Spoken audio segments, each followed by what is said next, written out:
Good morning बच्चों। तो कैसे हैं आप सभी? ठीक हैं? और जो पढ़ाए थे वो पढ़े हैं ना?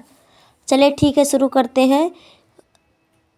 चैप्टर 3 घनमूल। तो फिर घनमूल करने से पहले आप लोग अगर चैनल को पे नए हैं तो चैनल को सब्सक्राइब करिए, लाइक करिए, कमेंट करिए, बेल आइकन को दबाना ना भूलें। चलिए ठीक है, तो फिर हम लोग क्या क्या पढ़ेंगे।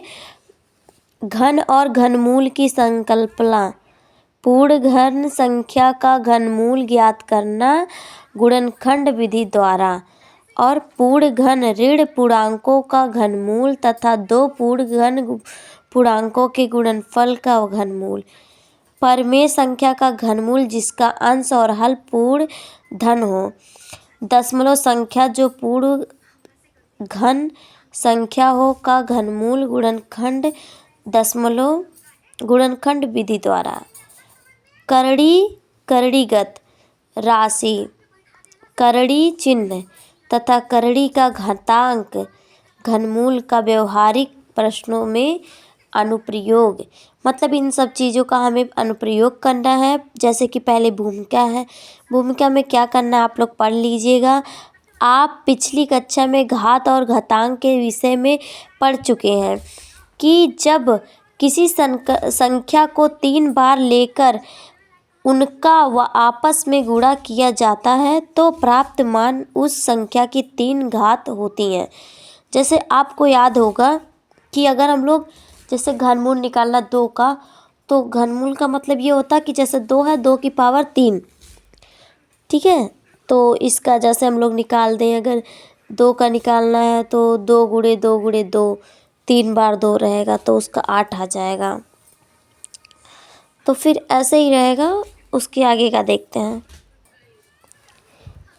ये देखिए, घन और घनमूल की संकल्पना।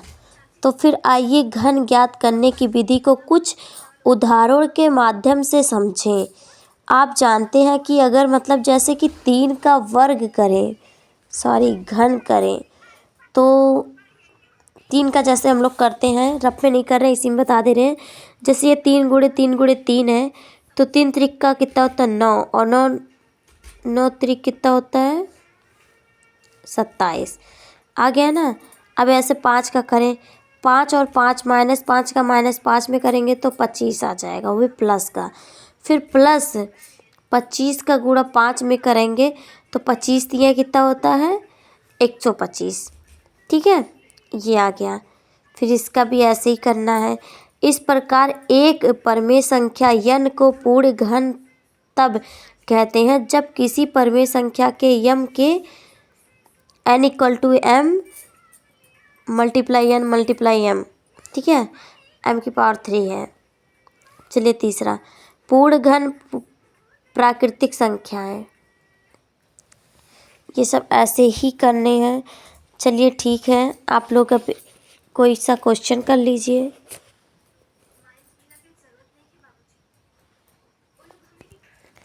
ये हमारा उदाहरण है, उदाहरण हम लोग पहले कर लेंगे, इसके बाद कल से क्वेश्चन करेंगे। 2 उदाहरण है। क्या है? क्या 243 का एक पूर्ण घन है? तो हम लोग इसको देखेंगे पूर्ण घन है या नहीं।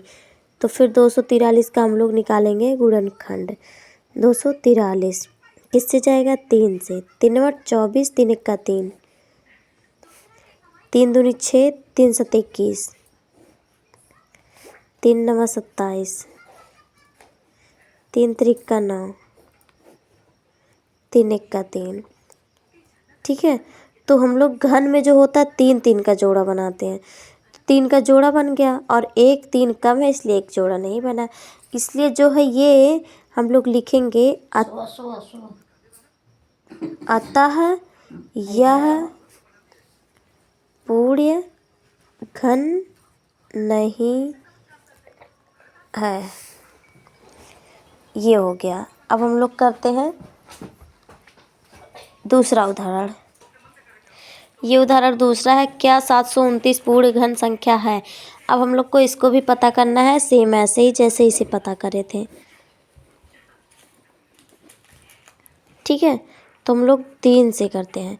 3 1 का 3 दूनी 6, 1 बचा है और 12, 3 चौक 12, 3 त्रिक का 9, 3 × 8 24, 3 1 का 3, तीन दूनी 6, 3 7 21, 3 9 27, 3 3 9, 3 1 3। इसमें ये 3 का जोड़ा बन गया तो 3 गुणे 3 हो गया इक्वल टू 9। ये जो है लिखना है अतः यह मतलब अतः 729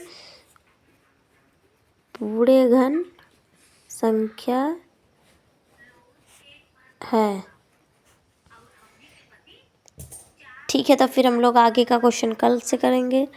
एक्सरसाइज 3.1 कल से करेंगे।